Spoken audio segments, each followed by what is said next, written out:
Hello and welcome to my review of the Friedman Pink Taco guitar valve amplifier. In this review I will shortly tell you about the electrics of the amp, the wiring, the sound, the features, and after I give you some sound examples of the Friedman Pink Taco 20, I will give you my overall experience and my opinion on this beautiful amplifier. Spoiler, it is a really amazing amp. You won't be disappointed in it. But yeah, let's go. The electrics. The specialty of the Friedman Pink Taco 20 is that it's a fully hand-wired valve amplifier. The valves used in the preamp are 312AX7 or ECC83 tubes, and in the power amp are 2 EL84 tubes working. This powers the amp up with 20 watts, which sounds not that much, but trust me, it is. The amp is quite loud and it does its job quite well. The specialty inside of the amp is that you don't have any circuit board or semiconductors used. It's soldered, it's made of cables which are soldered from the potties and the jacks and stuff onto a turret with cables, like valve amps used to be built in the early days, which makes them quite indestructible due to the fact that you easily can repair them if something would happen. And solid cables are much more resistant than any circuit board or semiconductors. Of course, it's a little bit more difficult to build because you have to do this by hand, which is made here. Those amps are really hand-wired by a technician, but it's worth the price, and you can spot the difference in the sound as well. Feature-wise, the amp has 3 modes, which you can choose here on this by using this little switch. And those modes are used as gain modes or classified as gain modes. In the middle position you have the clean or low gain mode. When you push this switch to the left, you got a vintage gainy mode, which gives you a classic rough AC/DC-like Marshall sound. And if you push it to the right, you got the high gain mode of the amp. It's not a typical or not a modern high gain like you're used to in some ENGL amps or some EVH amps, but it's more rotted Marshall of the 80s sound style, which works really fine as well and gives you a lot of options for stage and studio use. The front panel is quite easy as well. In principle, it's your basic Marshall front panel. You got a bass potty, a middle potty, a treble potty, a master potty, and a gain potty, where you can dial in the sound you want. And that's basically it. And the input jack on the right side, on-off switch here. There is no standby switch.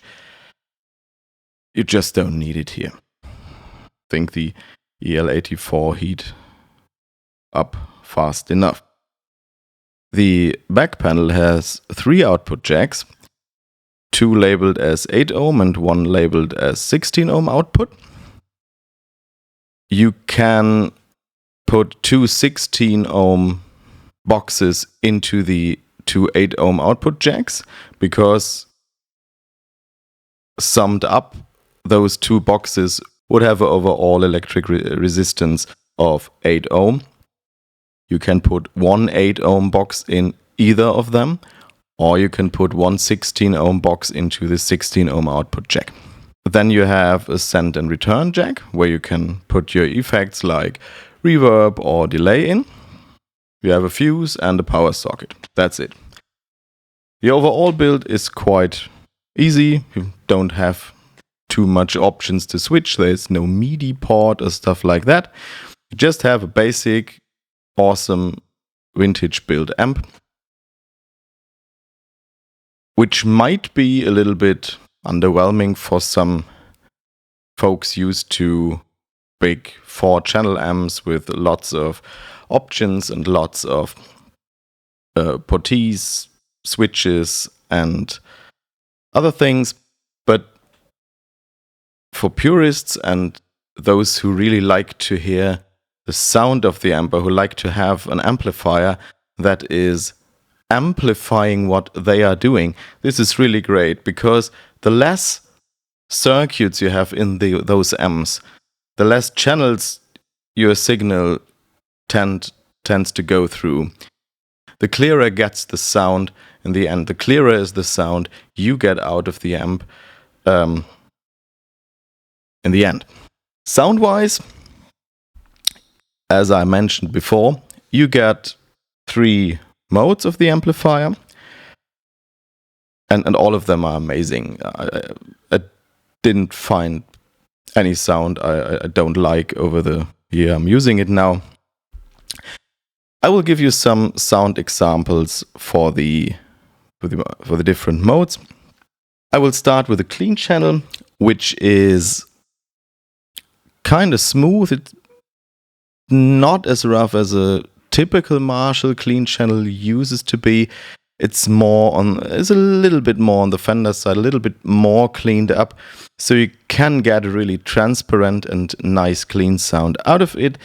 If you pull up the gain a little bit, you might get it gets more edgy, as you're used to when you're turning up a vintage amplifier, which gives you some nice sound options.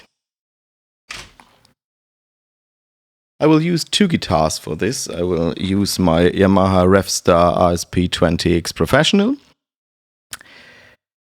with 2 humbuckers, and I will use my Levinson blade with Dimarzio single coil pickups. For recording for this review, I used an ENGL 1x12 cap with a Celestion G12H Creamback and a Shure Nexadyne NXN5 microphone combined with the Behringer B906. And there are no effects on the amp. I didn't use any reverb here or pedals, because I wanted you to hear the raw sound just of the amp with the guitar plugged in.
If you're switching to the left side, you will get the vintage gain or crunch mode of the amp.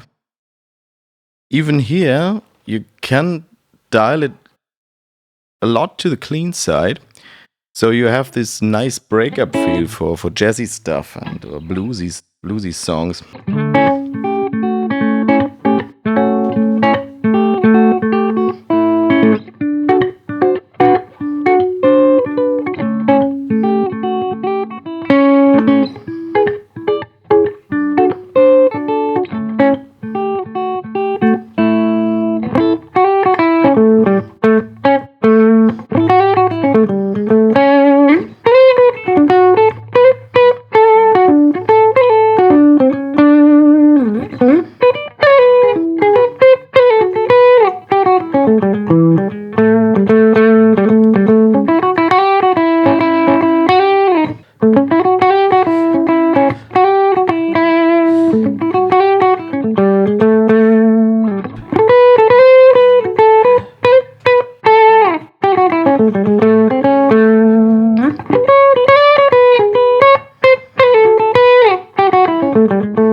If you dial up the gain, or if you put it up, like in the middle,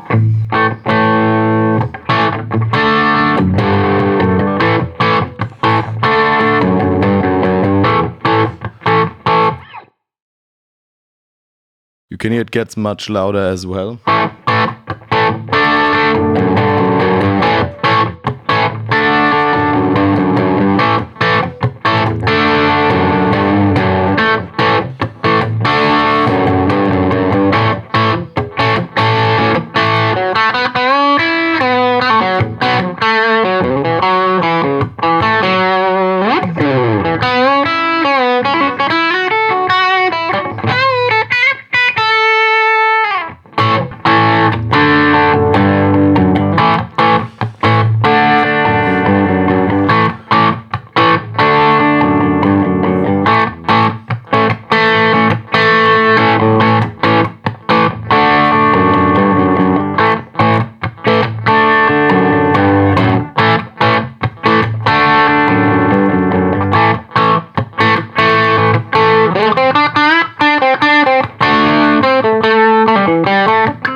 You hear this bitey, snarky sound it has, those little bit punchy, like it used to be on the old JCM 800 style amps.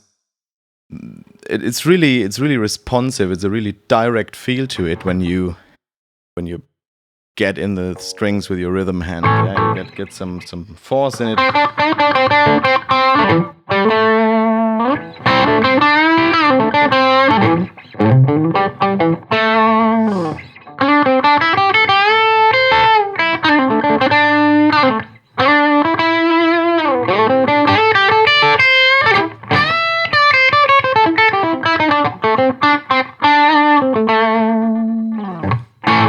And it has a really nice dynamic to it. You're pushing and you're grabbing, you're going in with your hand.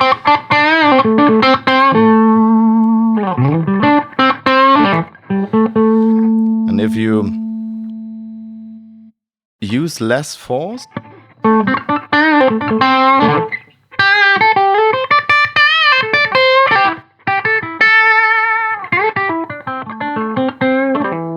It cleans up, it gets a little bit more lower and a little bit more headroom, and when you push in with the pick,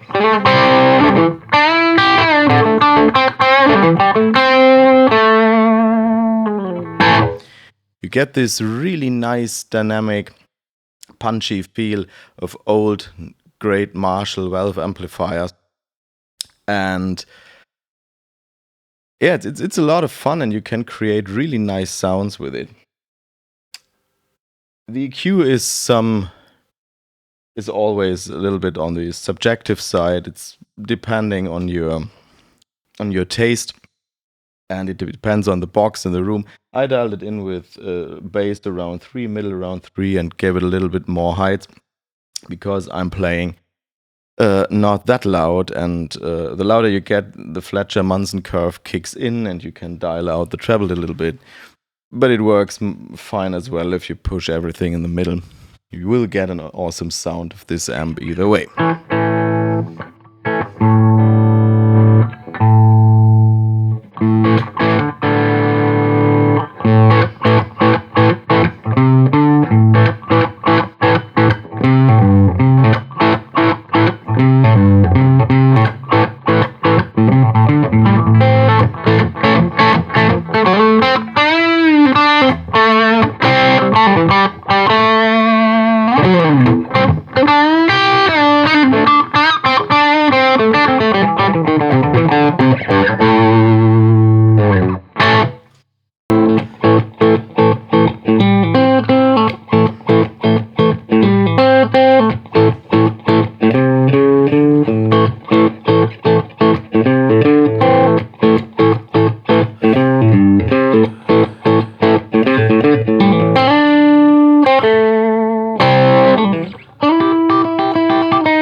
If you dial up the gain, I think it's I usually hold it between 4 to 6 because it gets a little bit muddy later on, but it's still precisely to play. It's still responsive.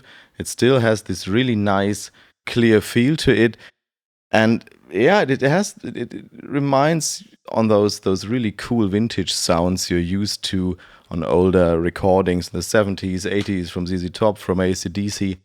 It's a lot of fun. Actually, the second crunch mode or vintage crunch mode is the one I use most because you have everything you need, or you have mostly everything you need on this gain potty. It gets from quite clean around the breakup to quite heavy, and if you want to have a heavier sound or some solo sound really cutting through the mix, or even more cutting through the mix, you just put a pedal in front of it and use it like a tube screamer, and you get your high gain sound quite well. The last channel is the high gain channel or high gain section of the amp. It's not the typical high gain from modern amps like some ENGL amps or EVH, as I already mentioned before. Not those overdriven, undynamic high gain sound you often hear these days. It's more of a rotted Marshall from the 80s when music got harder, and some of the metal folks or musicians out of the hard rock area tend to let their Marshalls mod it. When I recall correctly, that was the beginning of Dave Friedman as well, modding or rodding Marshalls to get more gain and more bite and get a heavier sound to it. And that's what you get when you dial in channel 3 on the right side of the switch.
you mentioned it's a little bit sharper, it's a little bit pointier in the mix. It gets a little bit it's tighter than when you're using the vintage gain channel. But from the you realize I put the gain around 3 o'clock, the pre-section gain, and it's not that much more of distortion. When you dial up the gain though, then you get this 80s metally hard rock feeling in the sound of your amp.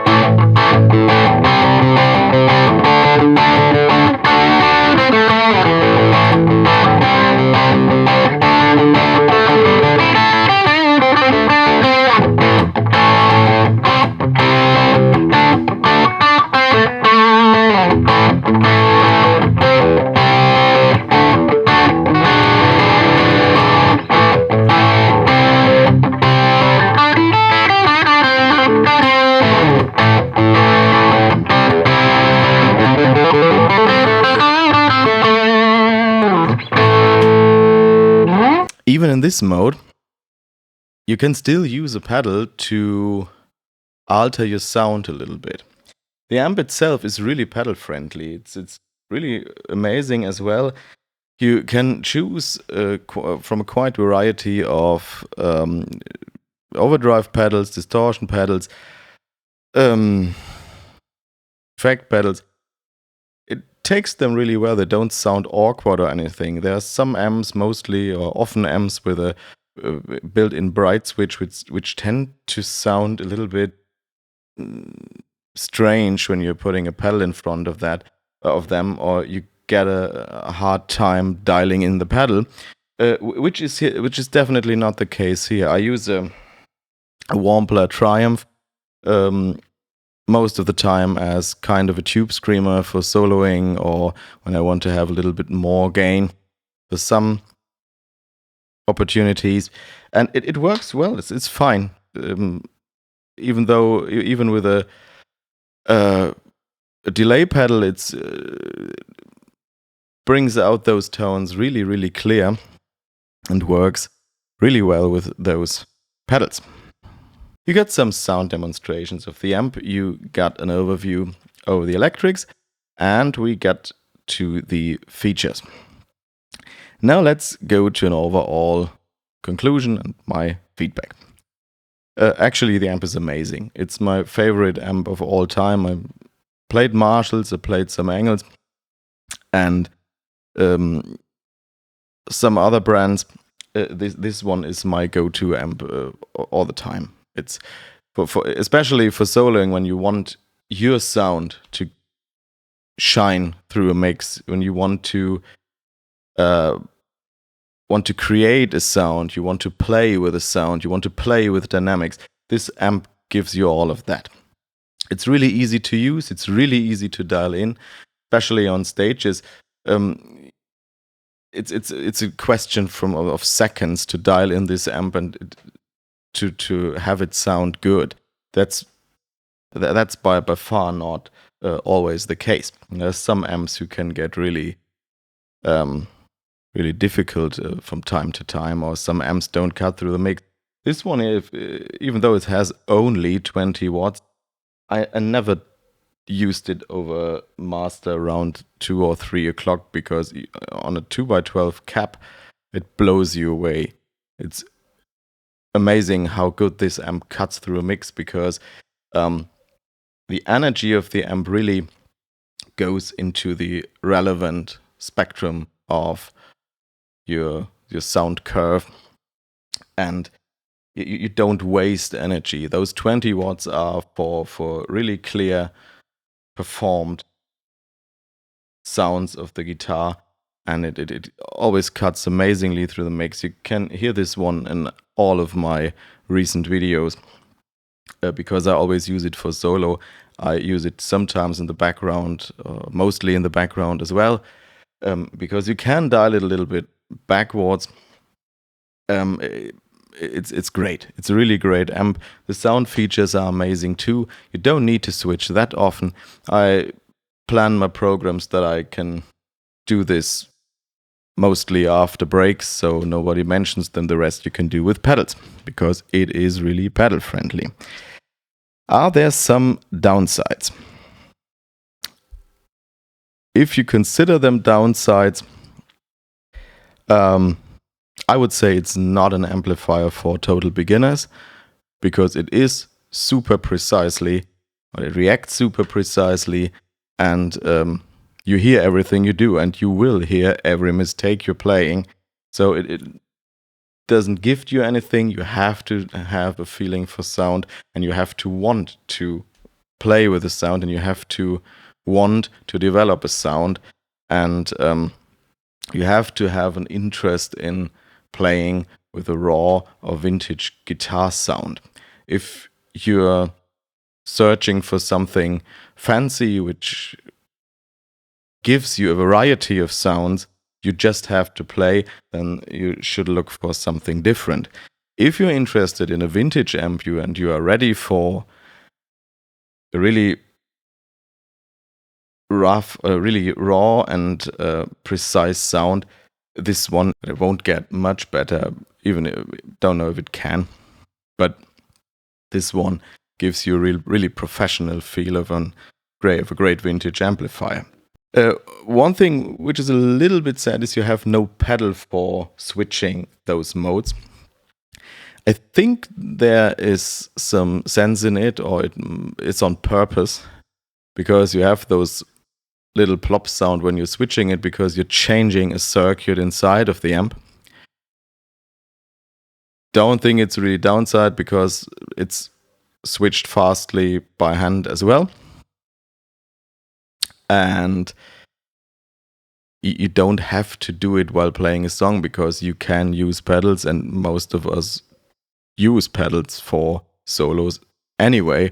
So I don't think it's really downside, and I think it's on purpose. But for those who like to switch amplifiers or amplifier modes with pedals, this is not possible for this one. Other thing is, it would be really nice to have some back for the amp, because it's not that big. Why not giving a back with it, where you can transport this nice and beautiful amp safely, and especially when it is raining or something like that.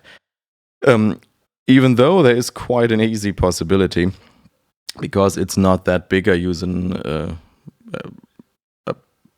upper class sports bag where you can fit the amp in with a blanket, so it is shock safe as well, or more shock safe as well than transporting it in its rough state like that.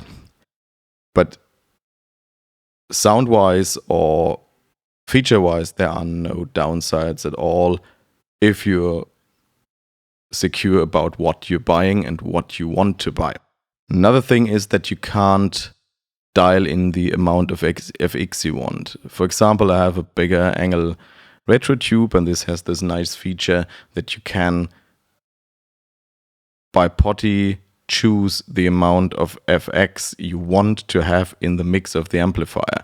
So if you want to have only 50% of delay or reverb, you can do this on the amplifier before, and you can blend in the rough signal with the effect signal, which is quite a nice feature for some occasions. We don't have this here, but some or most of the pedals today tend to have some of those features as well. So I don't miss it. I just don't miss it. I use the FX for reverb, for some delay features during soloing. Not the FX guy as well. I don't use that much effects. But I didn't conquer any troubles not having this feature. But it might be interesting for some. So it is a feature which could have been added. So overall, it's my absolute favorite amp right now, and I think it will always count to my absolutely favorite amps of all time, because it's just a working beast, and it has so amazing sound opportunities, and is so easy to use, and you always get a great sound out of it, and it never disappoints. So,